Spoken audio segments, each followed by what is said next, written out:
El amanecer del 15 de noviembre llegó a Madrid envuelto en una densa niebla gris, una atmósfera que presagiaba la jornada turbulenta que se avecinaba. Antonio Pérez, un hombre de 34 años, sentía el peso de la mañana en sus hombros, no solo por la falta de luz, sino por la constante presión que había marcado los últimos 3 años de su vida como padre soltero. Su pequeño hogar en Carabanchel, un barrio obrero con alma, era su refugio y su mayor responsabilidad.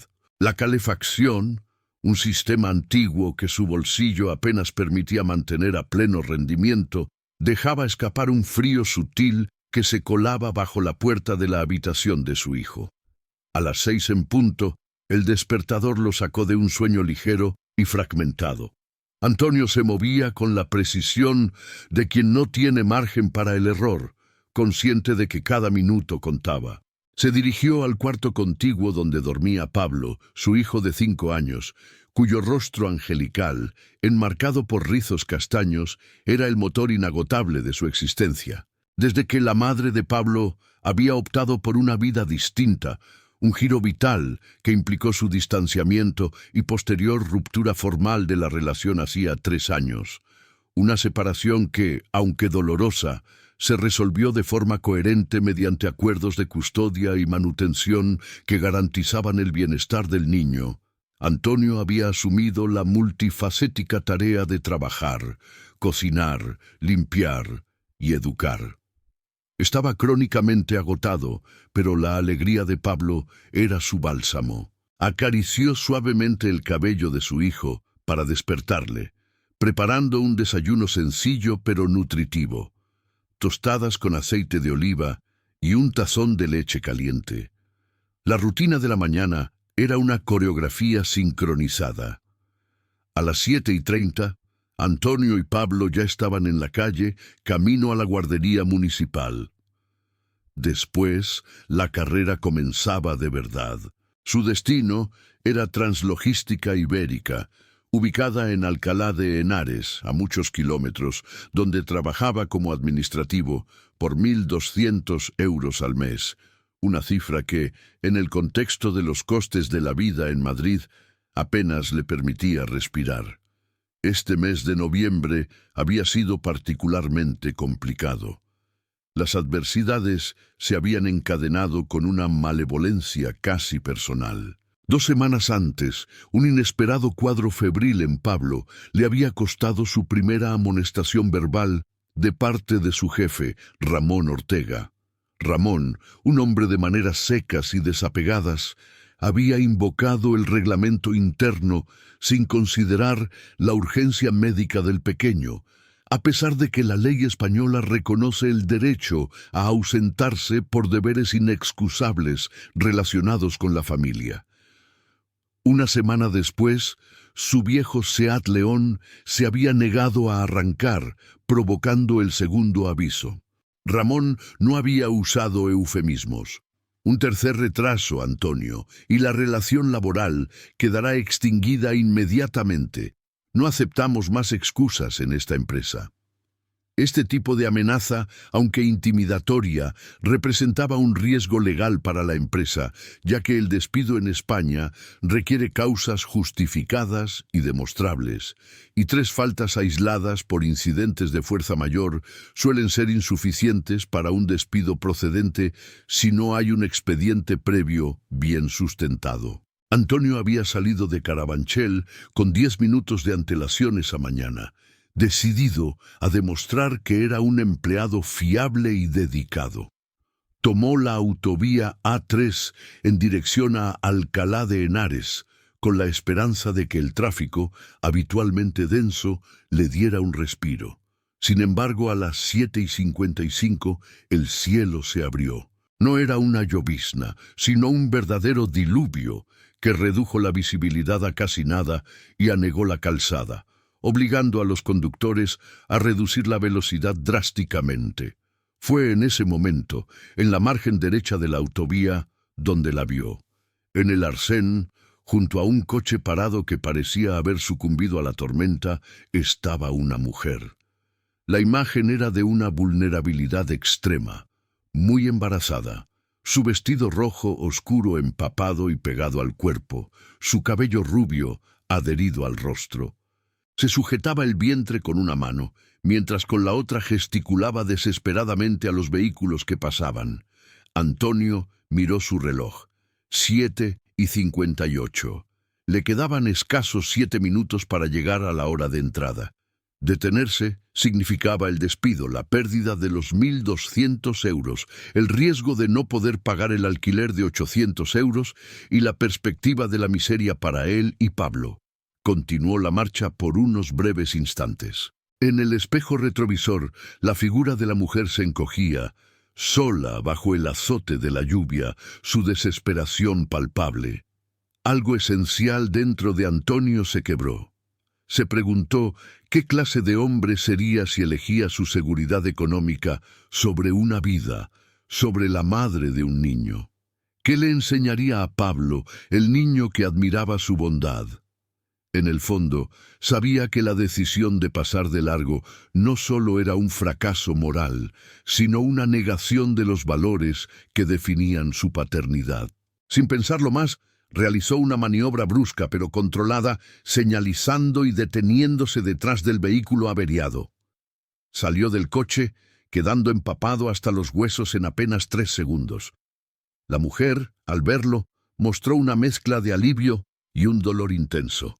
Era Elena García, de unos 30 años, y sus ojos verdes estaban llenos de lágrimas. Le gritó a Antonio que su coche se había detenido por completo, que la grúa tardaría al menos 40 minutos y que había empezado a sentir contracciones fuertes. Estaba de 8 meses. El parto no debía ocurrir aún. Las contracciones, dijo con la respiración entrecortada, eran tan fuertes que temía no aguantar. Antonio actuó con la eficiencia de la urgencia, superando el pánico con la adrenalina. Le dijo que subiera, que la llevaría de inmediato al hospital más cercano. Le ayudó a subir a su viejo Seat León y programó el GPS para el Hospital Clínico San Carlos, el centro de referencia más próximo y mejor equipado para partos de riesgo en esa zona de Madrid. El tiempo estimado, 12 minutos a velocidad de urgencia. Durante el trayecto, Elena, entre jadeos de dolor, le contó que volvía de Córdoba y que su marido ya había sido alertado y se dirigía al hospital. Le dio las gracias repetidamente, su voz rota siendo el único sonido que competía con el limpiaparabrisas a toda velocidad. Llegaron a urgencias a las 8:32. Antonio la asistió para salir del vehículo. Las enfermeras actuaron con presteza, recogiéndola en una silla de ruedas. Elena lo miró una última vez, susurrando un agradecimiento desesperado que Antonio sintió en lo más profundo antes de que desapareciera tras las puertas de urgencias. Él le había salvado la vida a ella y a la criatura que llevaba dentro, un acto de bondad incondicional. Antonio miró su reloj. 8:35. 45 minutos de retraso. El pánico, que había reprimido por la emergencia, regresó con la fuerza de un golpe. Corrió al coche, conduciendo como un loco hacia Alcalá de Henares. Llegó a la sede de Translogística Ibérica a las 9:10. Entró en la oficina goteando agua, un espectáculo de desastre físico. Todos lo miraron. Allí, junto a su escritorio, con los brazos cruzados y una expresión de frialdad absoluta, esperaba a Ramón Ortega. Ramón no le dio tiempo a hablar. La interrupción fue seca, sin cortesía mínima. Esta es la tercera vez, Antonio. 3 retrasos en un solo mes. Inaceptable. Antonio, aún temblando, intentó explicar. Una mujer embarazada, en peligro en la autovía, necesitaba asistencia urgente, el Hospital Clínico San Carlos. Ramón lo cortó con un movimiento de mano. No me interesan sus excusas personales. Las normas de la empresa son claras. Queda despedido con efecto inmediato por incumplimiento grave de sus obligaciones laborales. El silencio en la oficina fue absoluto. Un murmullo de consternación que se cortó al instante. Antonio sintió que el mundo se derrumbaba. Intentó suplicar, buscando la empatía en el rostro pétreo de su jefe. Habló de Pablo, de su hijo de 5 años, del alquiler. Ramón permaneció impasible, demostrando una falta de sensibilidad que en el contexto laboral español podría ser utilizada como prueba de despido improcedente si el empleado llevaba el caso a los tribunales sociales. Le ordenó vaciar su escritorio y marcharse en 10 minutos. Antonio, con el alma rota, metió sus pocas pertenencias en una caja: la foto de Pablo, su taza de mejor papá, algunos bolígrafos. Sus compañeros apartaban la mirada, algunos con vergüenza, otros con una tristeza palpable por la injusticia. En 10 minutos salió de la oficina un desempleado condenado por su propia decencia. Se quedó en el coche, estacionado en el aparcamiento de Alcalá de Henares, durante un tiempo incalculable.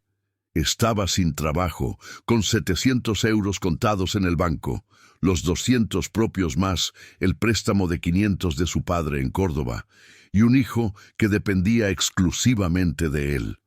La pregunta de si había actuado correctamente regresó, pero esta vez fue suprimida por la certeza. Había elegido ser el hombre que Pablo merecía, un hombre que priorizaba la vida sobre el beneficio personal. Esta elección, aunque le hubiera costado todo en lo inmediato, era el único camino para mantener su integridad. Por un momento, sintió la inmensidad del desafío, pero también la profunda paz de una conciencia limpia. La ayuda que había brindado no tendría un final triste. La madre y el bebé estaban a salvo, y esa era la única verdad importante. Los 3 días siguientes fueron una prueba de fuego a su resiliencia. Antonio volvió a casa y, con una sonrisa forzada, fingió normalidad ante Pablo. Por las noches, la ansiedad lo consumía.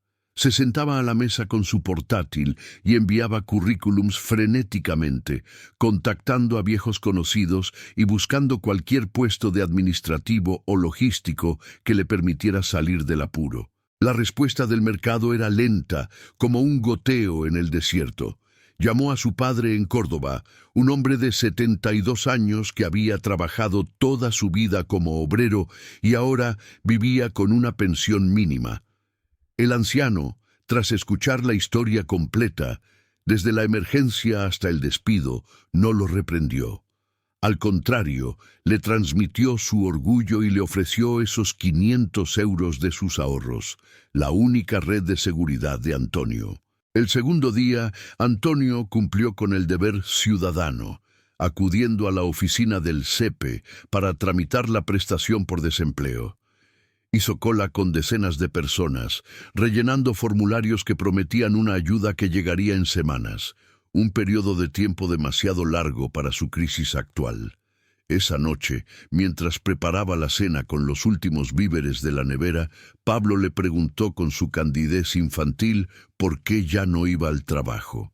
Antonio, sentándose junto a él, le explicó que papá estaba cambiando de trabajo y que por unos días estaría en casa.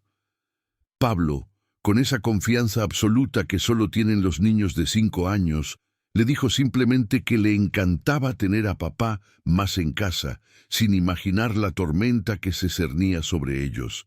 Esa noche, Antonio no durmió. Calculaba los gastos: 800 euros de alquiler, 150 euros en facturas, más la comida y la guardería. Sabía que, incluso con los recortes más drásticos, el dinero se agotaría en 3 semanas. El espectro de quedarse sin techo con Pablo se hizo real. La desesperación se convirtió en un nudo en su garganta. Fue en el tercer día de esta agonía, justo cuando estaba a punto de sumirse en la oscuridad total de la preocupación, cuando el timbre sonó a las 4 de la tarde. Pablo dormía la siesta. Antonio abrió la puerta con aprensión y por un momento no reconoció a la mujer que estaba allí. Luego La conexión se hizo. Era Elena García, pero ya no estaba embarazada. Junto a ella, un hombre alto y bien vestido. Elena sonrió al ver el reconocimiento en su rostro y con la solemnidad de quien trae noticias de gran peso, le preguntó si podían pasar. Tenía algo crucial que contarle, algo que cambiaría el curso de la vida de Antonio de una manera que él no podía ni siquiera imaginar. Si te está gustando esta historia, deja tu like, suscríbete al canal y comparte desde donde estás viendo. Tu participación es muy importante para nosotros. La conversación que estaba a punto de tener lugar en su modesto salón no solo revelaría el gran giro de la trama, sino que también establecería las bases para una justicia inesperada y totalmente coherente con el altruismo que Antonio había demostrado. El modesto salón de Antonio Pérez, en Carabanchel, parecía encogerse bajo la presencia imponente de sus dos visitantes. La luz de la tarde, filtrándose a través de la ventana, iluminaba motas de polvo en el aire, ajenas a la trascendencia del encuentro. Elena García, la mujer que Antonio había rescatado de la autovía A3, se sentó en el sofá más gastado con una dignidad natural, acompañada por Manuel López, su marido, cuya elegancia emanaba del traje de corte impecable. Antonio, en pie, con la caja de cartón de sus pertenencias aún visible junto a la puerta, sentía una mezcla de timidez y profunda confusión. Elena rompió el silencio con una sonrisa cálida que suavizó las líneas de preocupación en el rostro de Antonio. Le informó que su hija, Lola, había llegado al mundo apenas 2 horas después de su ingreso en el Hospital Clínico San Carlos. Se había adelantado varias semanas, pero gracias a la asistencia oportuna y a la profesionalidad del equipo médico, la niña estaba sana. «Usted nos salvó la vida, Antonio», declaró Elena con una voz firme y agradecida. Explicó que los doctores habían sido claros. La precipitación del parto bajo la tormenta, sin asistencia inmediata, habría puesto en riesgo el bienestar de ambas. Antonio, avergonzado por el elogio, insistió en que solo había hecho lo que cualquier persona de bien en España debería haber hecho, acogiéndose al espíritu de auxilio mutuo que rige en la sociedad. Pero Elena negó con la cabeza. Su mirada de ojos verdes se fijó en la suya con seriedad. «No, Antonio, no fue lo que cualquiera hubiera hecho. Docenas de coches pasaron a nuestro lado. Solo usted se detuvo, solo usted pensó en mi bienestar antes que en sus propios problemas». Fue entonces cuando el ambiente se tensó. Ella le preguntó directamente por la pérdida de su empleo. Antonio se puso rígido, preguntando cómo era posible que lo supiera. Elena explicó que durante su convalecencia en el hospital, la figura del hombre que lo había arriesgado todo por ella se había quedado grabada en su mente. Guardaba la tarjeta de contacto que Antonio le había dado brevemente para cualquier gestión de seguros. Por gratitud y por el deseo de reconocer su heroísmo, llamó a Translogística Ibérica para formalizar una felicitación por su acto de civismo.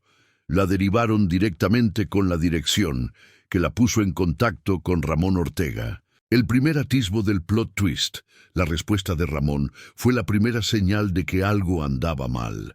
Con un tono que Elena calificó de despectivo y frío, Ramón le informó que Antonio ya no trabajaba allí. Había sido cesado de forma fulminante por absentismo crónico, desestimando la causa de la ausencia como una excusa trivial e inaceptable para una emergencia real.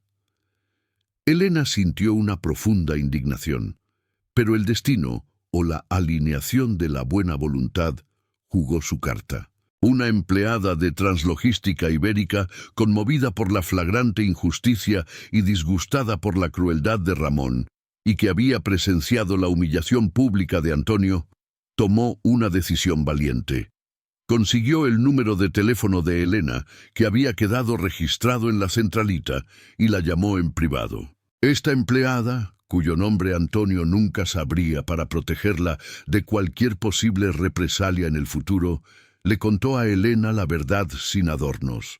Cómo Antonio llegó empapado, cómo intentó explicar la situación vital y cómo Ramón Ortega lo había despedido sin piedad delante de todos. La empleada, actuando por un sentido inquebrantable de la ética y la solidaridad profesional, no podía permitir que tal iniquidad quedara impune. Elena relató cómo este testimonio la había llevado a una profunda introspección sobre el tipo de empresa que dirigía. Ella misma, desde su posición de poder, había estado indirectamente tolerando una cultura de deshumanización.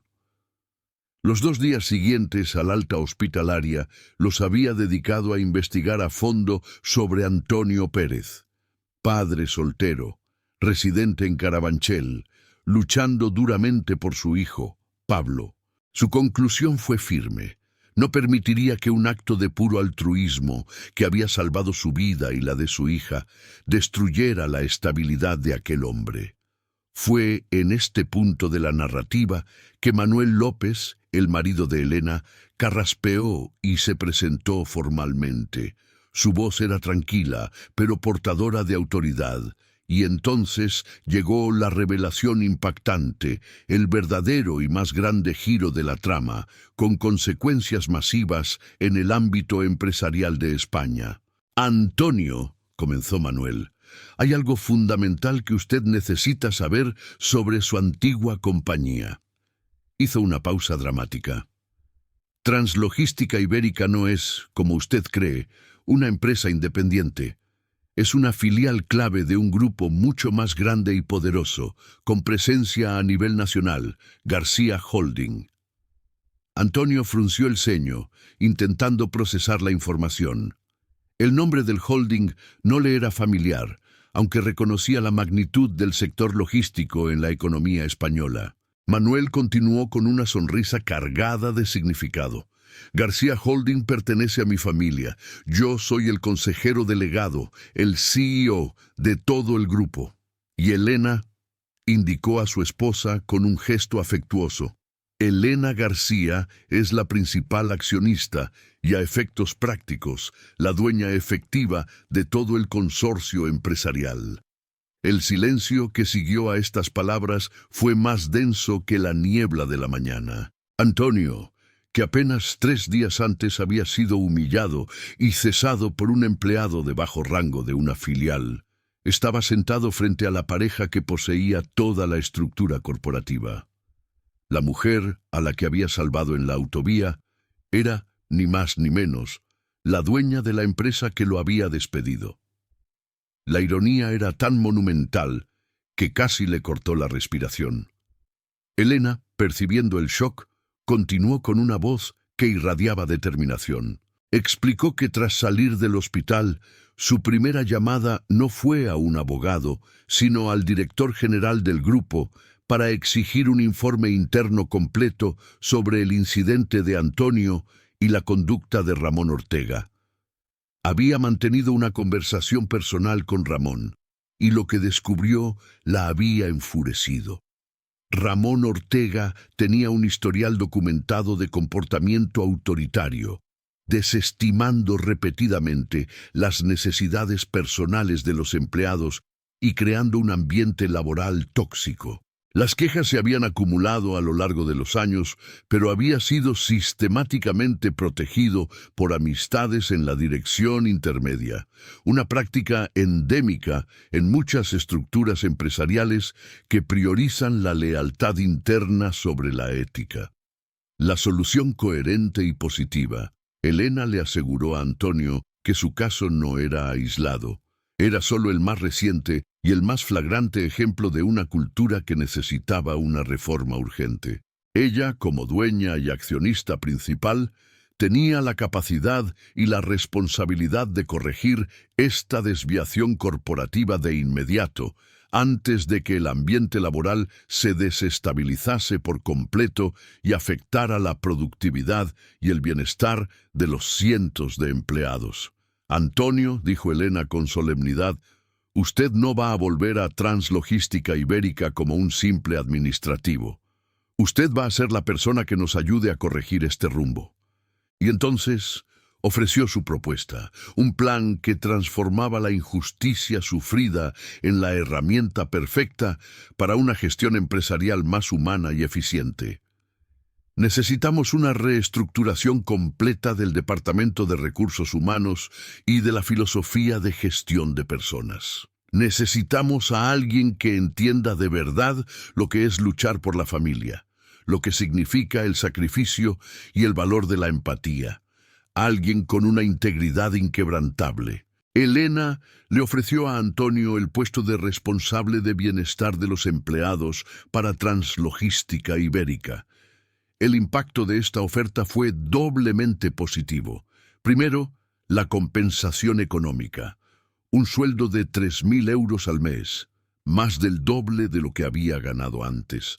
Segundo, y más importante, la compensación humana, un puesto de liderazgo y autoridad para asegurar que ninguna otra persona en la empresa fuera tratada con la crueldad que él había sufrido.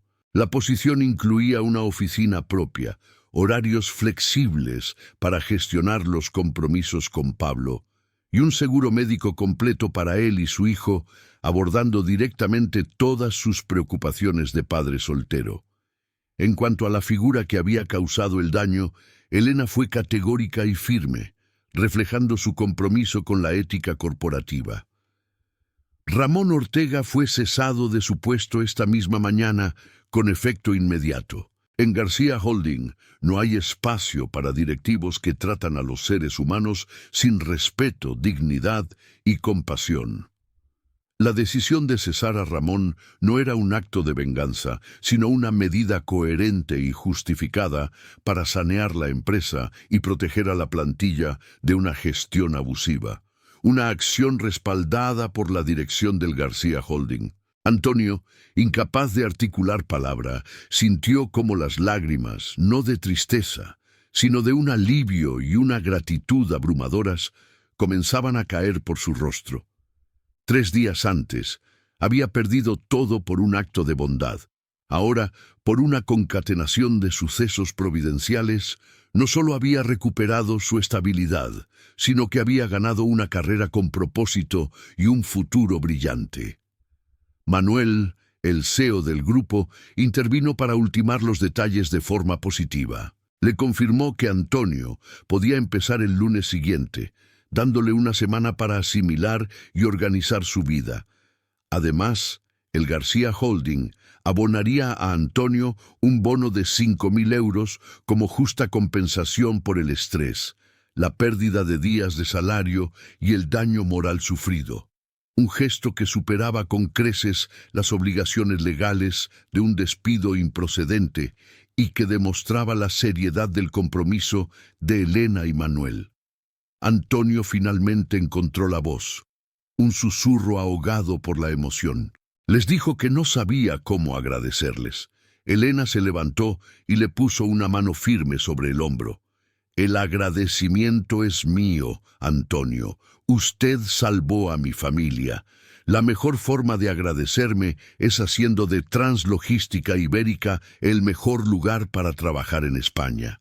Demuéstrenos que el éxito económico y el trato humano no solo son compatibles, sino que se refuerzan mutuamente. Cuando Elena y Manuel se marcharon con la promesa de verse pronto para que Pablo conociera a la pequeña Lola, Antonio se quedó sentado.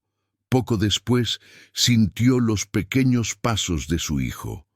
Pablo, recién levantado de la siesta, preguntó quiénes eran aquellas personas. Antonio lo abrazó con todas sus fuerzas, el alivio inundando cada célula de su cuerpo. Les dijo que eran ángeles que habían venido a demostrarle que, en el mundo, hacer lo correcto siempre, siempre es recompensado. Esa noche, por primera vez en 3 días, Antonio durmió profundamente, serenamente, con la certeza de que el futuro, aunque ganado a través de una prueba difícil, se presentaba luminoso y lleno de un significado renovado.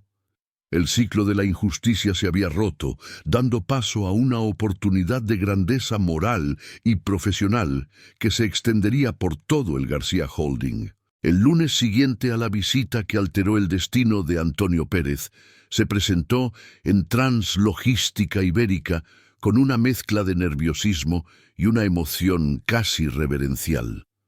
Volvía al mismo edificio del que había sido expulsado ignominiosamente apenas una semana antes.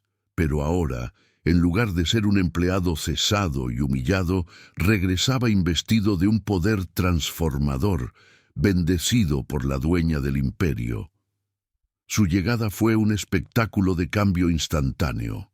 La recepcionista, una mujer que lo había visto salir con su caja de pertenencias, lo reconoció al instante.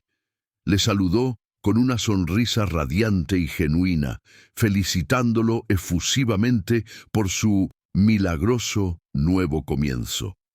Subiendo las escaleras hacia el tercer piso, donde ahora se encontraba su despacho, Antonio se cruzó con antiguos compañeros, algunos de los cuales le habían evitado la mirada el día de su despido. Ahora todos se acercaban, no con vergüenza, sino con sincera admiración, conscientes de que su triunfo representaba la victoria de la justicia sobre la tiranía de Ramón Ortega.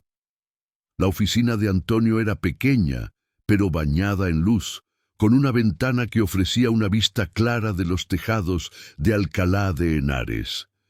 Sobre el escritorio de madera de roble relucían un ordenador nuevo y material de oficina impecable. Allí encontró una tarjeta de bienvenida, firmada a mano por Elena García y Manuel López, que le deseaban éxito y lo invitaban a una cena íntima el mes siguiente para presentarle a la pequeña Lola. Este detalle, tan personal y humano, selló la certeza de Antonio de que estaba en el lugar correcto. Los primeros 6 meses de Antonio como responsable de bienestar de los empleados fueron de una intensidad apasionada. No se limitó a leer informes, se propuso conocer el corazón palpitante de Translogística Ibérica. Habló personalmente con cada uno de los cientos de empleados, desde los conductores de reparto hasta el personal de almacén y los administrativos. Escuchó historias de lucha diaria, de la difícil conciliación en el contexto español. Padres solteros como él, personas dedicadas al cuidado de familiares ancianos o con necesidades especiales, o trabajadores con problemas de salud que temían que una única ausencia involuntaria les costara el trabajo, tal como había sucedido con él. Antonio entendió que su experiencia personal era el mapa para la transformación. Su primer gran proyecto fue la implementación de las políticas de flexibilidad activa. Estableció horarios de entrada y salida flexibles para padres que debían llevar a sus hijos a la escuela o a la guardería de Carabanchel. Implementó la posibilidad de teletrabajo a distancia para el personal administrativo, algo que en la era digital española era un avance significativo para la calidad de vida. Creó un sistema de permisos pagados para emergencias familiares que permitía a los empleados ausentarse sin penalización en casos urgentes e imprevisibles, asegurando que nadie tuviera que elegir entre su familia y su sustento. El punto culminante de su gestión inicial fue la creación del Fondo de Solidaridad Antonio Pérez, que se llamaba internamente el Fondo de Conciliación, un recurso empresarial para ayudar a empleados que enfrentaban dificultades financieras temporales graves, cubriendo gastos inesperados o sirviendo como puente mientras se resolvían trámites burocráticos como la prestación por desempleo o subsidios. Esta iniciativa, una verdadera solución positiva y coherente, transmitió un mensaje poderoso. La empresa ya no veía a las personas como números, sino como recursos valiosos que merecían apoyo incondicional en momentos de debilidad. La cultura empresarial experimentó un milagro social. La felicidad en el trabajo aumentó de forma espectacular. El absentismo por motivos triviales se redujo. ya que los empleados, sintiéndose respetados y valorados, se comprometían de manera natural con la empresa. Translogística Ibérica se convirtió en un modelo a seguir, demostrando que la empatía y la ética no solo son correctas desde el punto de vista moral, sino que son altamente rentables. Económicamente, Antonio pudo, al fin, respirar. Con 3.000 euros al mes, pudo permitirse mudarse a un piso mejor, más grande y más seguro en otra zona de Madrid. Pudo comprar a Pablo, que ahora tenía 7 años, libros, juguetes y ropa nueva sin preocuparse por los precios. Pero, sobre todo, Antonio había encontrado un sentido de propósito trascendental. No solo hacía un trabajo, estaba marcando una diferencia palpable en la vida de cientos de familias. Los meses se convirtieron en años y la relación con Elena y Manuel se profundizó. No eran simplemente sus jefes, se habían convertido en verdaderos amigos, unidos por el acto heroico en la autovía A3. Se veían regularmente, compartiendo cenas donde Pablo jugaba con Lola, que crecía fuerte y sana. Elena, en una de esas cenas, compartió su propia historia con Antonio. Había heredado la dirección del grupo empresarial tras el fallecimiento prematuro de su padre. Había sido catapultada a un mundo de negocios despiadado con solo 28 años y para sobrevivir había tenido que adoptar una coraza de dureza, perdiendo a veces la perspectiva humana del trabajo. Conocer a Antonio, ver su elección de sacrificarlo todo para ayudar a una desconocida, le había salvado a sí misma, recordándole qué tipo de persona y de empresaria quería ser. Manuel, por su parte, añadió que Antonio les había enseñado que el verdadero éxito de un holding no se mide solo en beneficios y crecimiento, sino en el impacto positivo y el bienestar que se genera en las vidas de las personas que trabajan para él. El lunes siguiente a la visita que alteró el destino de Antonio Pérez, se presentó en Translogística Ibérica con una mezcla de nerviosismo y una emoción casi reverencial. Volvía al mismo edificio del que había sido expulsado ignominiosamente apenas una semana antes. Pero ahora, en lugar de ser un empleado cesado y humillado, regresaba investido de un poder transformador, bendecido por la dueña del imperio. Su llegada fue un espectáculo de cambio instantáneo. La recepcionista, una mujer que lo había visto salir con su caja de pertenencias, lo reconoció al instante. Le saludó con una sonrisa radiante y genuina, felicitándolo efusivamente por su milagroso nuevo comienzo. Subiendo las escaleras hacia el tercer piso, donde ahora se encontraba su despacho, Antonio se cruzó con antiguos compañeros, algunos de los cuales le habían evitado la mirada el día de su despido. Ahora todos se acercaban, no con vergüenza, sino con sincera admiración, conscientes de que su triunfo representaba la victoria de la justicia sobre la tiranía de Ramón Ortega. La oficina de Antonio era pequeña, pero bañada en luz, con una ventana que ofrecía una vista clara de los tejados de Alcalá de Henares. Sobre el escritorio de madera de roble relucían un ordenador nuevo y material de oficina impecable. Allí encontró una tarjeta de bienvenida, firmada a mano por Elena García y Manuel López, que le deseaban éxito y lo invitaban a una cena íntima el mes siguiente para presentarle a la pequeña Lola. Este detalle, tan personal y humano, selló la certeza de Antonio de que estaba en el lugar correcto.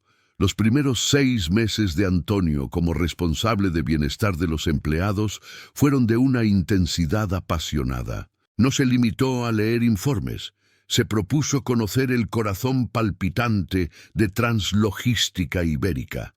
Habló personalmente con cada uno de los cientos de empleados, desde los conductores de reparto hasta el personal de almacén y los administrativos. Escuchó historias de lucha diaria, de la difícil conciliación en el contexto español.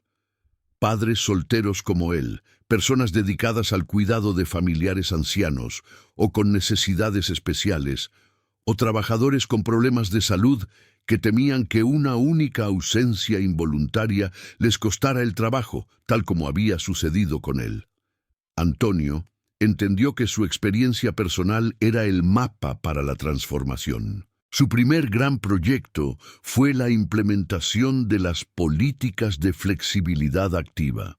Estableció horarios de entrada y salida flexibles para padres que debían llevar a sus hijos a la escuela o a la guardería de Carabanchel.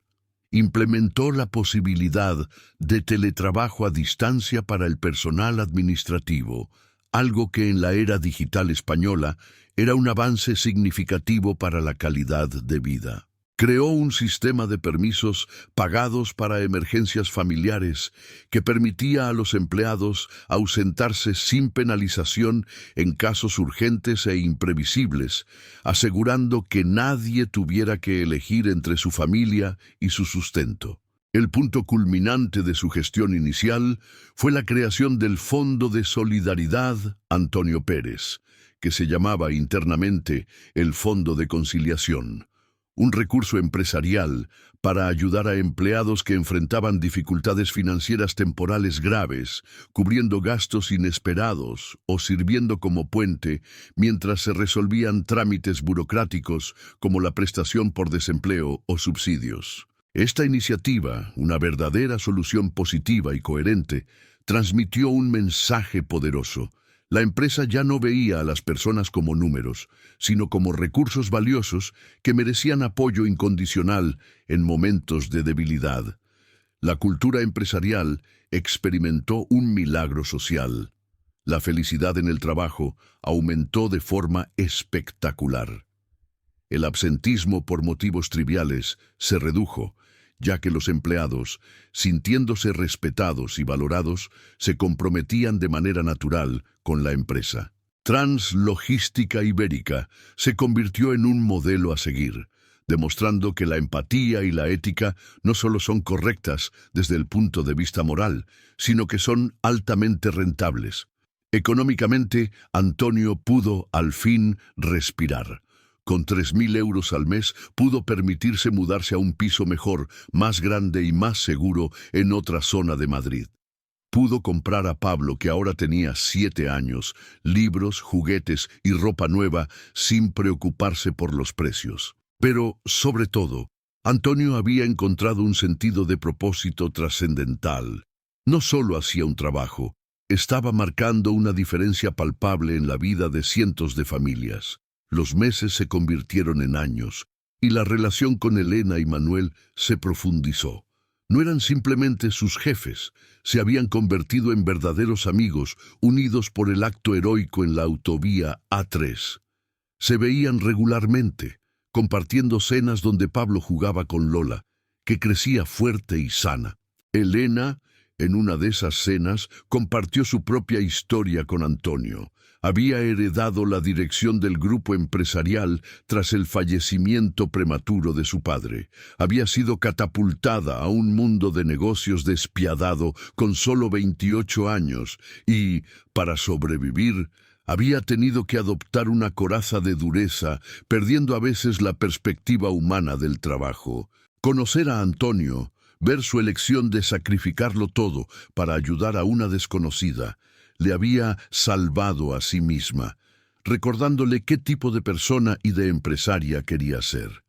Manuel, por su parte, añadió que Antonio les había enseñado que el verdadero éxito de un holding no se mide solo en beneficios y crecimiento, sino en el impacto positivo y el bienestar que se genera en las vidas de las personas que trabajan para él. 5 años después de aquel fatídico día de tormenta en la autovía, la visión de Elena y la gestión de Antonio culminaron en un momento de gloria inigualable. Translogística Ibérica no solo había mantenido su éxito económico, sino que había crecido exponencialmente. La empresa organizó una gran celebración en un elegante restaurante en el centro de Madrid, con todos los empleados, directivos y amigos. La ocasión era la entrega de un premio nacional a la excelencia laboral y la innovación social, un galardón que reconocía a la empresa como el mejor lugar para trabajar en España. En el escenario, Elena García tomó el micrófono. Su discurso fue inspirador, hablando de cómo la empresa había demostrado que la rentabilidad y el trato humano no solo no eran incompatibles, sino que eran la fórmula mágica del éxito sostenible. Luego, llamó a Antonio al escenario. Delante de cientos de personas, contó la historia completa, desde la emergencia en la autovía A3, pasando por el despido injusto orquestado por Ramón Ortega, hasta la decisión de Antonio de priorizar la vida sobre su propia seguridad. Dijo que Antonio Pérez encarnaba los valores de su empresa: sacrificio, empatía e integridad.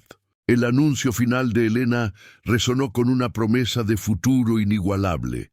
Por su visión, su coraje y por el legado de bienestar que ha creado, me enorgullece anunciar que Antonio Pérez será ascendido a director de recursos humanos para todo el grupo García Holding, con responsabilidad directa sobre todas nuestras filiales en el territorio español y la misión de llevar el modelo Antonio de empatía a miles de empleados. La ovación fue ensordecedora, con los empleados puestos en pie. Antonio, conmovido hasta las lágrimas, agradeció a Elena, pero insistió en que la verdadera heroína era ella, por haber tenido el valor de cambiar un sistema que era cruel por naturaleza.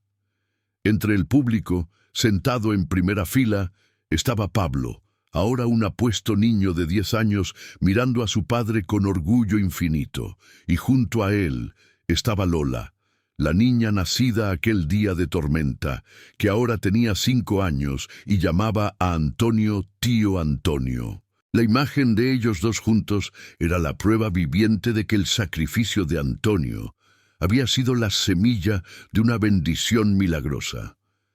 Esa tarde, mientras la fiesta continuaba con la alegría desbordante de la gente feliz con su trabajo, Antonio salió al balcón a tomar aire. Elena lo alcanzó. Se quedaron en silencio, mirando las luces de Madrid que brillaban en la noche. Elena dijo que a menudo pensaba en aquel día, en la suerte que había tenido de que Antonio, y no cualquier otro, pasara por allí.